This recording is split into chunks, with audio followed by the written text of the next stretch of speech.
4 chicks, you're going to take them, thank you, you're going to take them from, they're technically 72 hours old as of this morning, and you're going to raise them up to be in laying age. And laying age can be anywhere from 15 to 20 weeks old. And so what that means is when they start, whenever they hit that 15-week mark, you want to be checking your boxes and everything for eggs, because once they start laying, you're going to have to change their feed, and we'll discuss the feed in a little bit. Yes.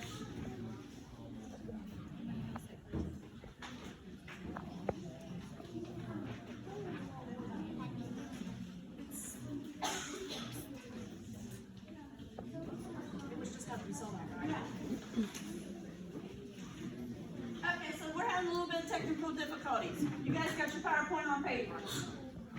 Alright, so the next slide is parts of a hen. Who can tell me, raise your hands for a ticket, who can tell me, wait a minute, what gives the earlobe that tells you what about the chicken?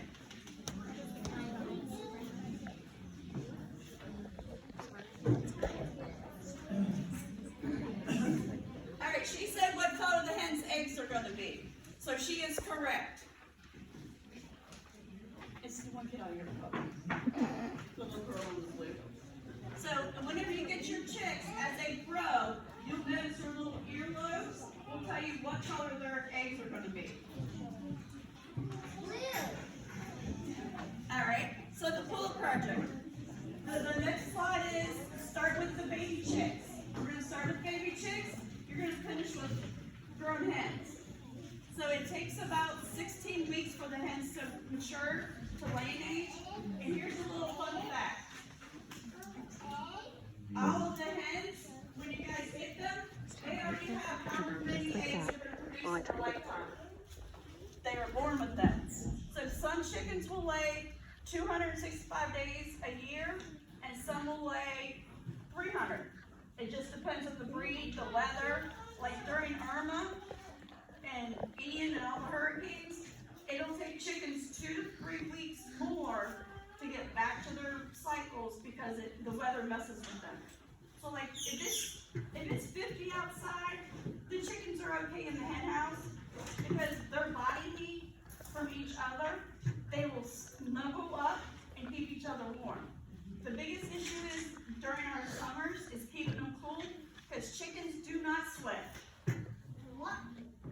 No, chickens cannot sweat. So if you're walking around and you see one going like this, it's because they're trying to get the air moving underneath their wings.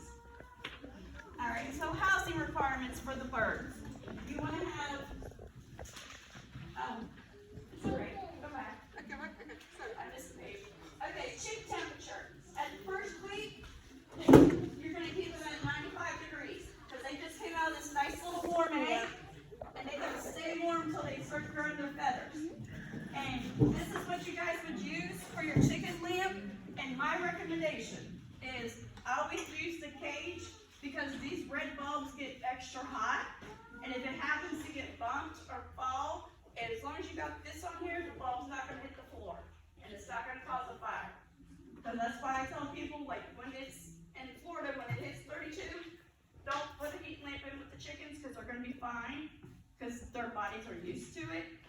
Because people put these in there, and what do you see? Coops start to burn down, unfortunately, because of the lamps and the heatness. So the first week you're going to do 95, and then every week after that, you're going to drop the temperature to 5 degrees. And they should be fully feathered by 5 weeks. And that means they're going to have all their feathers, and you'll see them as they get older. Each week, they'll get new feathers, and they'll sit there and they'll pull them out, which is fine because they want their new feathers. And if you find a chick doesn't have a lot of their feathers, sometimes it's the wrong feed, or it's just the way some of them are going to be. I had one from the Leghorns, when the kids had the Leghorns, she never had behind feathers. So we always had to keep her like covered because if a chicken spots skin and if they start bleeding or something, chickens will peck to death. It's not, yes. There is no, oh, well, they'll leave it alone. No. Chickens, and everybody's misconception that chickens do not eat meat is wrong. They will eat anything. Alright, so here's two different examples of the heat lamps. This is a little, it's called a sweater heater, and it sits in the brooder box, and the chicks can go under it, which is now safer than using the little lamp.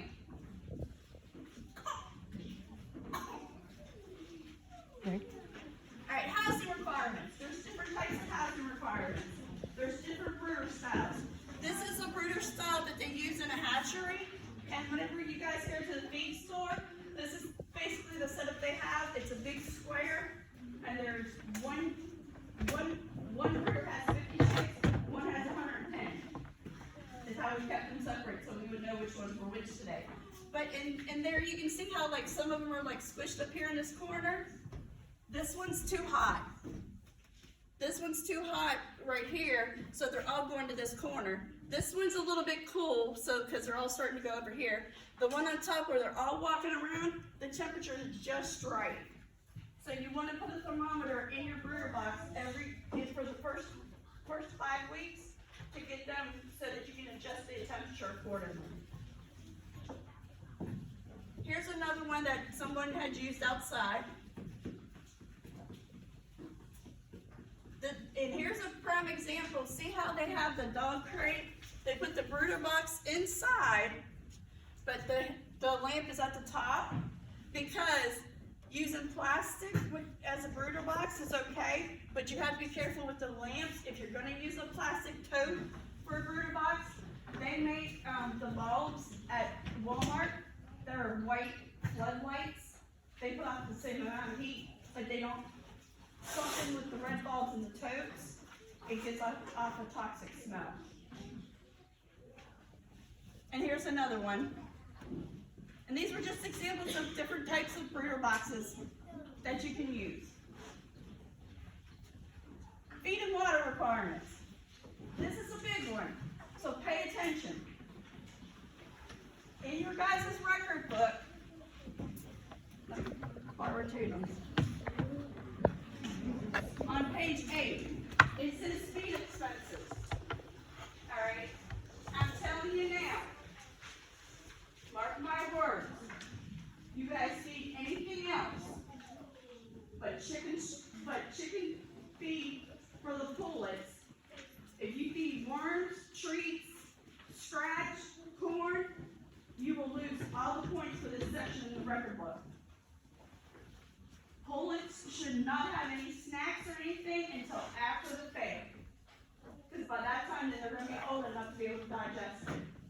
They can have grit, and because the grit will help them chew the food up. But last year we had a lot of kids who were going, oh, well, I gave them mealworms. Or I gave them some hen treats. Those are made for the older hens that need the extra protein. These guys will get all the feed that they need.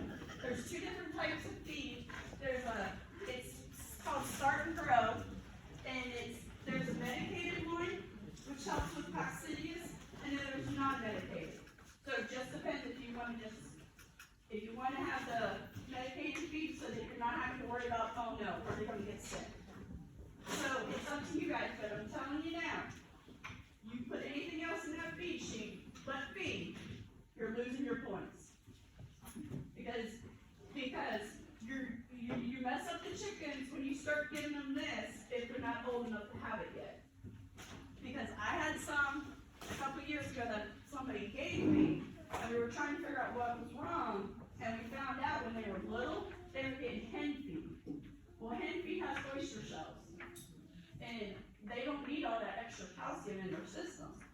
And like if you have roosters in your flock, you have to use a different type of feed because the roosters don't need all the oyster shells from the feed. And then up here, guys, we have different types of waters. This one right here it will take a mason jar, and the reason why you want one this size is because a chick can't drown.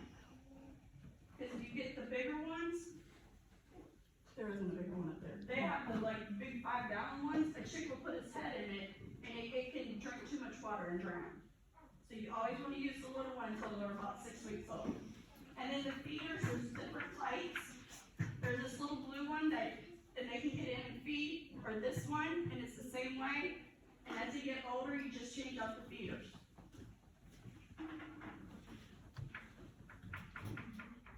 Alright, common chicken ailments. Pasty butt is whenever the chicken's little butt gets covered in poops because it's having issues.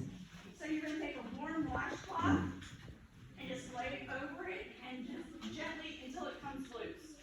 Because if you pull on it, you're going to rip out its tail feathers and going to make a mess. And then it's going to be, then you won't be able to show it because it doesn't have all of its feathers. Splayed leg. This happens like whenever you're doing your breeder boxes. Always use shavings. I've seen people use newspapers. You don't want newspapers because newspapers are slick. And whenever it gets wet or something and it's slick, the chick goes like this and the legs aren't going to function right. This one was a friend of mine, and you can see where she's like put little, I call them hobbles, put little hobbles on him so that his feet will go down straight and he can walk. And if you, none of ours have this. We checked them out. But if you have one like this, normally if you put them in a little hobbles for a couple of days, they're good. Scissor beak. Oh no. On the scissor beak one is, as you can see, the beak's one this way. The only issue with that is they have what's called fill to fry, which means that they can eat, but they're not going to survive because of the way their beak is. Because they use their beak to chew their food. And then it goes down to their gut, and there's stones in the, you know how chickens are always pecking and get little stones? Well, they're eating the stones to put in their gut, because the stones in their gut help chew their food. Alright, this is coccidia. What happens is, whenever the chickens, if we have had too much rain, or if the area that they're in is damp, they will get this, and it looks like a slimy. This right here is all blood. It looks like a slimy mess. And then you can have one that sometimes they'll go to the bathroom and as they grow, their intestinal lining, because it's growing, it'll shed. Don't panic if you see it. Only time we panic is whenever it's got the slimy stuff and you have to go to Tractor Supply and get the stuff, but unfortunately now we have to call one of the vets. And the only vet that I know that will see chickens is in St. Johns County across from the fairgrounds, which is Dr. Springer. Because most vets will not see chickens. Respiratory distress. This happens when we go from like 80 degrees to 110. And see how the chicken's got her mouth open? She's trying to get more air because her lungs aren't filling up properly. So in the summer, whenever this happens, we always make sure they have extra swimming pools, cold water, ice cubes in the water, frozen vegetables. Fowl pox. There's two different types of fowl pox. We have a wet fowl pox and a dry fowl pox. And yes, it can be transferred from bird to bird.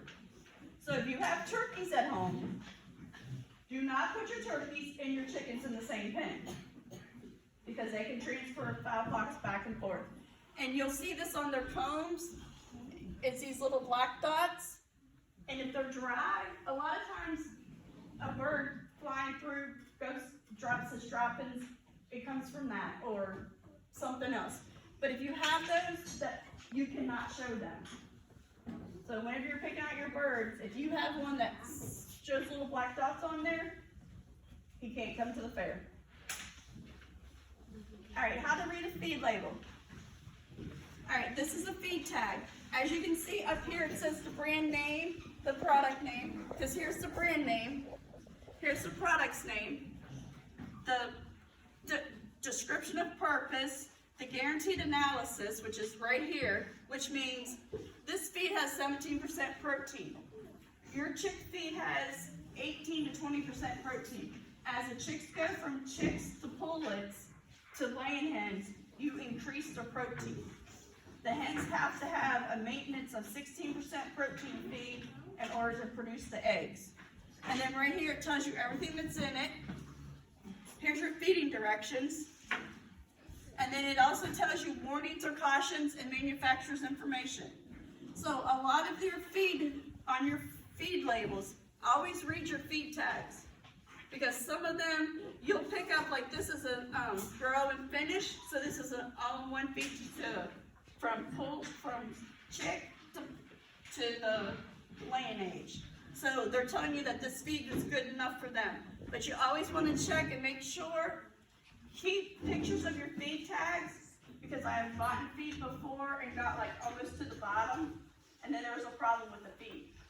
And by keeping the feed tag, if you buy from Country Feed or Tractor Supply, they're able to call Purina, do more, and say, hey, this is what's happened with this bag of feed. Here's the feed tag, here's the lot number.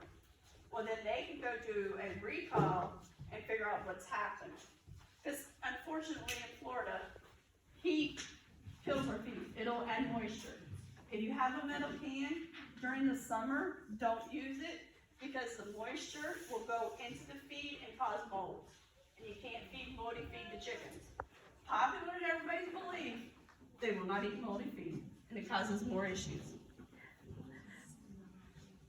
I think we should throw a question out at this time, Miss Wendy Jo. Raise your hand, don't holler out answers, but should you feed all the same type of feed, or is it okay to bounce from store to store and buy all different feeds throughout your project? No, Awesome. Why not? because they could die. That's true.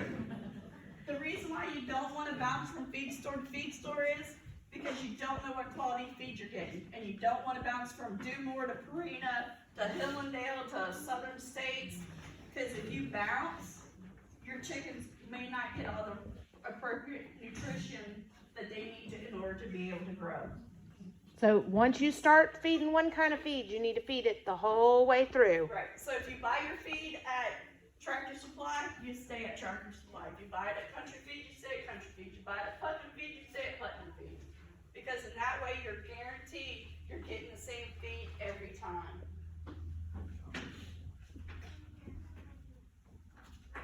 All right, record keeping.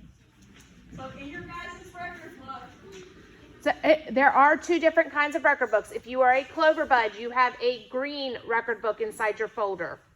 And if you are a junior, intermediate, or senior, you have a yellow record book. so the 2 pages are so the Clover Buds don't have to worry about the record, this part, because your guys' is a lot easier. It's the other ones. So if you're junior, intermediate, or senior, on your project inventory, if you're using stuff from last year, you're depreciating your items. So say Olivia bought her feeders and waters from last year and paid $18. Well, she's going to depreciate them 10% for this year per item. So you want to make sure you write that in there. And make sure you always check your math. And if you guys use pen, if you start your book in pen, you finish in pen. If you start in pencil, you finish in pencil. Don't bounce back and forth between the two, pens and pencils. And if you use pen, it's blue or black. Yes. We don't want to see any red, green, purple, orange, fuchsia, fluorescent colors. And then you have a page in here, it says for non-feed expenses. So this would be like if you have to go get feeders, water lamps, and you had to do this and you want to put this on there. Like the posters that we'll discuss in a little bit, all of that, your buyer letters. Your registration fee. Your registration fees all go on this page. All right, here's your record keeping tips. Keep track of your spending for this project. Remember to depreciate your items if you bought them last year and are reusing this year. Keep your purchases in chronological order. Because I don't want to be looking at record books, or the record book committee doesn't want to be looking at record books, and you put March the 1st, you bought feed, and then you bounce to October the 30th and bought feed. Because it has to go in chronological order, because we've got to make sure that the feed's been fed the right amount the whole time. And then make sure pictures and records are only for the Pullet Project. We've had someone in the past that'll take pictures from last year's pullets and throw them in this year. I can guarantee you they can be spotted. Because yes, we have some of the same birds we did last year, but they don't all look the same. And I don't think you guys are this tall anymore. Alright, and we've done this one because it was the sheets out of the record book. Alright, the American Poultry Book of Standards. Everybody has their little sheet for all their breeds.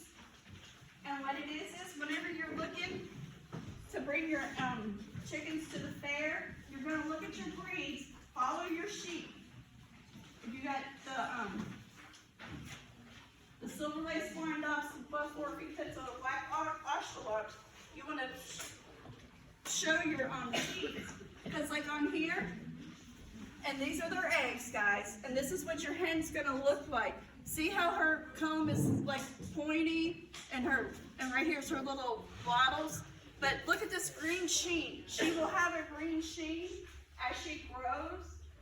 You want to make sure all your birds have the same coloring and same comb. Because I can tell you this, last year, best of show was between two sets of birds. The one didn't get it because the two birds' combs did not match. And the judge said had the combs would match, the other child would have gotten it.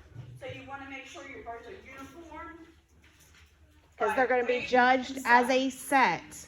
Right, they're judged as a pair at the fair. This is the Buff Orpingtons, and I like this exclamation of the Buff Orpingtons.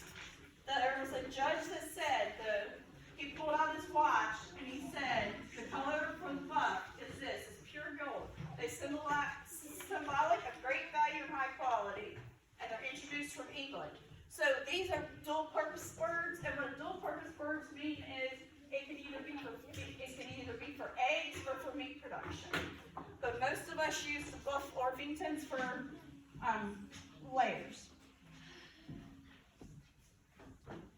And then the silver lace Wyandottes.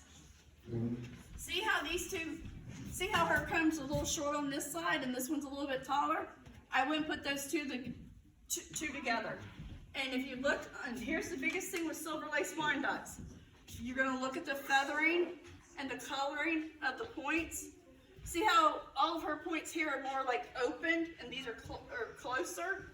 You want to find another one to go with her because those two won't be a good set. And they lay the lighter brown eggs. Are there any questions on the breeds? Alright, marketing. So, you guys know, we have to know the day that you come to the fair to check in, are you selling your birds or not? Okay, so you guys have some time. And so what we're going to do is, on the marketing, how are you going to market your birds? Because you need to write buyer's letters. And it is also encouraged, if you're selling your birds at the fair, on auction night, to have a thank you basket for whoever buys your birds.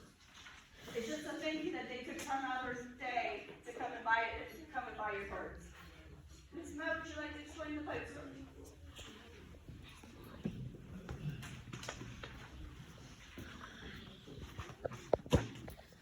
Okay, so these are just the foam boards. You can buy them in We're going to give them to you, but not today. closer to the project. We'll send out on remind, hey, boards are at the office. You need to come pick up your board. Yeah, but you would just fold it in half to make it into a tent, because what you're going to do when you bring your birds to the fair that day for check-in, you need to have this board with you. This is just a sample of my daughter's, and you can decorate it however you want with their names, but we will hole punch it and we will attach it to the top of the pen that the birds will be in all week, so that as people come by, they will see your project. Like she's got hers in the brooder with the light. As they're growing, she got it as a chick, but she did do the life cycle of a chicken. And then if you are selling them, you do want to label it on your board so that people that are coming by looking at them, if they're interested in buying chickens on the silent auction night, they know that which birds are available that night for sale, okay? So you can list that on there. But these will stay there all week, but we like for them to be the tent because it's easier to attach them to the pins. But then you can also use the same one. If you are selling, we can take it off of your pin on that Friday afternoon, and we will sit it over on the table for the silent auction on that Friday night. Or if you would like to make a second one, you can make a second one also, okay? Now see, like in this picture on the far right, those are the mini science fair project boards, but we are wanting to go to these this time because it's so windy on Friday nights. They just blow off the table. So we want to try and do them this way so they'll not be as tall, and hopefully we will keep them on the table this year and they won't blow away. If you are choosing to sell that Friday night, you will have half a table space for your selling area.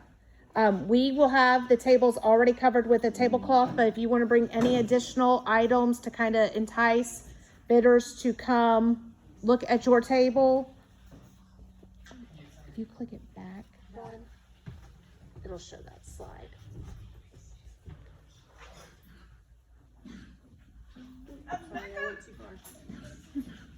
Alright, So- so I cheated and stole one from last year. And you can see, this is Tatum in front of her blueberries and her chick project. We asked the kids, if you are selling your chicks the night of the auction. I understand some of you have cattle in the hogs, which is understandable. If you don't, we ask that you be at your table, because people will come and have questions specifically for the child that's at the table. And they want information from you. What'd you feed? How'd you like your project? What'd you learn in your project? I can tell them, but I'm not you guys. So they want to hear from you guys. So, and we ask that you dress appropriately. No, like t-shirts, put a nice shirt on, a pair of nice pants. And you guys can decorate the table. You get a half a table if you do the chick project, but if you do the chick and the blueberries, it's the whole table. Because you have half for each project that you're selling. And like these, the little borders and stuff, they have them at the Dollar General, and or the Dollar Tree, or the Letters, so it's not that expensive to buy. And you don't have, if you don't want to use cutout ones, if you want to just use markers and stuff, you can as well. It's your own creativity. Yes. If there are sibling sets and they're only doing the Pullet Project, we try to make every effort to ensure that siblings are at the same table so that parents aren't having to jump between tables. Or if we know that you have one child that's showing livestock, and then you've got another one that's doing pullet, and you've got a really close friend that has a pullet child, we'll try to pair them up at the same table so that other parent can help watch your kid that's doing pullet while you're helping your other child with their livestock animal.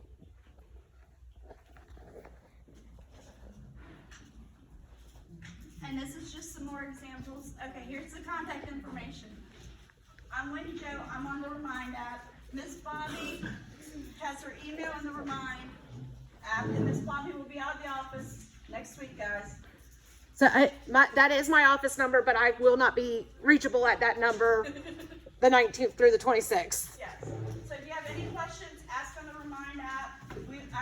I'm available. I do work 8:30 to 5. I'm not allowed to answer my phone except for at lunch. So I will try to answer you guys as best as I can. Another good source is Shelby at the feed store. She is more than willing to help answer questions. We have Karina reps that if we can't figure it out, they will figure it out for us.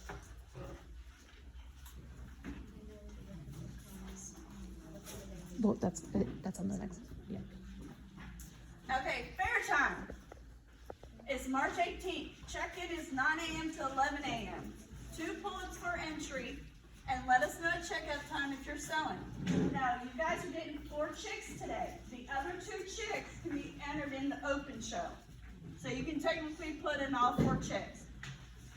February the 17th is the entry deadline. My advice to you is get them turned in ASAP, because the faster you turn them in, the more we know. Because closer to time we get, we may have to limit, and I don't want to have to do that. Because the Pullet Project, we have St. Johns County and Putnam County. The entries for the fair for the chickens is St. Johns County and Putnam County, and it's open to both counties. And when we say February 17th, that's if you're entering your other 2 that aren't coming as pullets. Your 2 that are coming to the pullets are already covered. You have no additional entry forms to turn in at the fair for those. 4.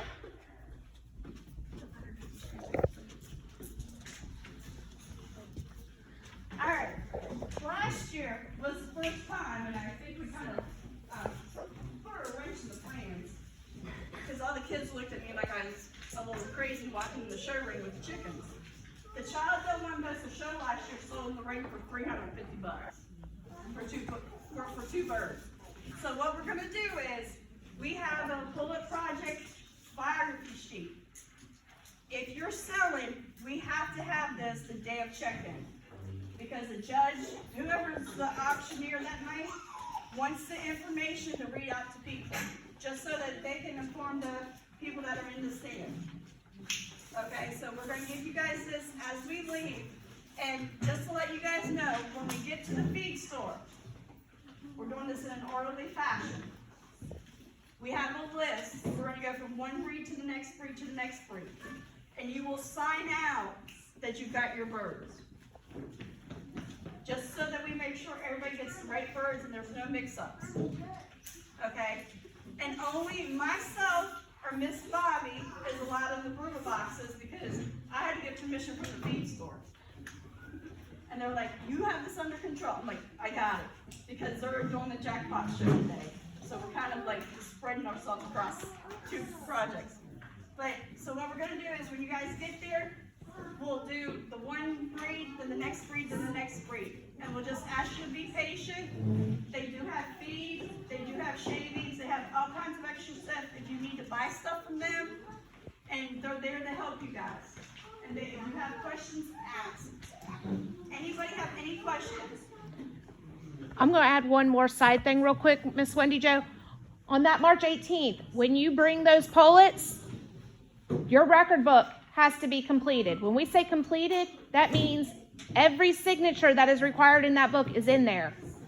So there's a spot where your parent has to sign. You need to make sure your parents sign. There's a spot where your FFA advisor or your 4-H leader has to sign. And don't call me the night at 8 o'clock that night before and say, my advisor didn't get to sign my book, what do I do? And if you don't have your record book, your pullets will be scratched. They can stay at the fairgrounds, but they will not be entered to be judged. They will get moved to the open show. Yes, ma'am. So I'm a leader in St. John's County. It's okay if I sign one. Yes, if you are his 4-H leader, you would sign there as well, yes. Any questions? This is our first time doing this, so whenever we are showing the we bought, are we just kind of sticking them like pages in here, or are we just writing it, or just doing another? Clover buds don't have to Have to, show what they bought. I don't, I think it just asks for total costs, so they can just keep like a side notebook sheet where they keep track of their costs. So Clover buds are just beginning, so they're not expected as much.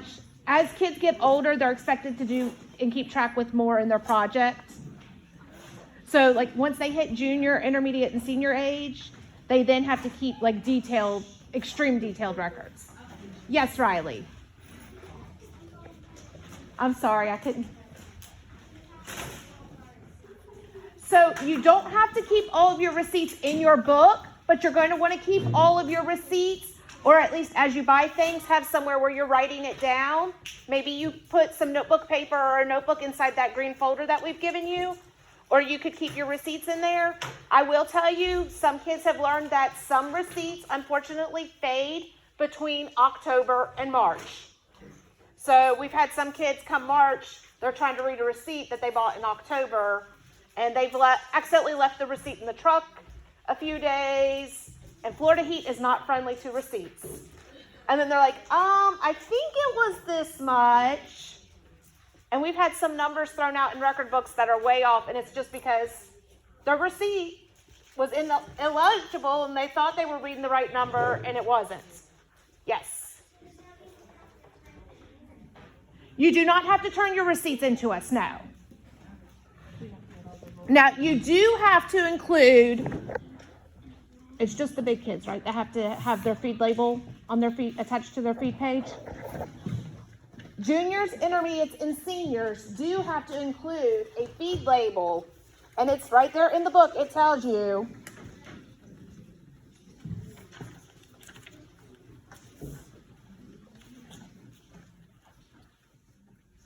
And it's on page 8. It tells you that you're going to attach your feed label to the top of this page by stapling it. We will have a stapler there, check-in morning. So if you don't own a stapler, don't think you have to go out and buy a stapler. If your 4-H leader or FFA advisor doesn't have a stapler for you to borrow, we will have a stapler that morning and allow you to do that part. Any other questions? Yes, ma'am. Should it have 2 food labels? Because most of them you'll be switching their food. Actually, you should not switch their food unless they're light. Right. So yes, some of you may have 2, but because they'll be 15 weeks at that time, most of them won't start laying. Some will start during the fair. Any other questions? Yes. I'm not familiar with the open show. The open show is wherever they can be put in as a bantam or a large fowl, and the difference is a bantam, they're about this tall. And okay. The open show is they're allowed 5 entries per child. So if she's got 10 hens and she's putting her 2 best ones over in the Pullet Project, taking her other ones and putting them in the open show, then that's where you just register and say, okay, it's an Americana, it's a silver lace wine Dodge. Yes, ma'am. Those are on the Putnam Fair and Expo site. Is that another fee that we need? Yes, ma'am. Okay, that's what I'm trying to. Yeah. Just in case. Yes. For the open show, they have a Pee-wee division, and then it's just youth. So if he's 5, he could. Yes. Mm-hmm. Yes. Yes, ma'am. Yes, ma'am. So, the interim, you said they kind of have to match. What if we may only have a hen and a rooster? Or like. So for Pullet Project, they can't enter roosters. They have to be hens for the Pullet Project. So if they, and Miss Jessica has a good point. What do you do if they don't match? You take your best 2 matches and put them together. Because you're not gonna get, because you don't have like 30 to pick from. So sometimes you're gonna get good ones, sometimes you're not. You just want them to be as close to each other as you possibly can get them. Any other questions?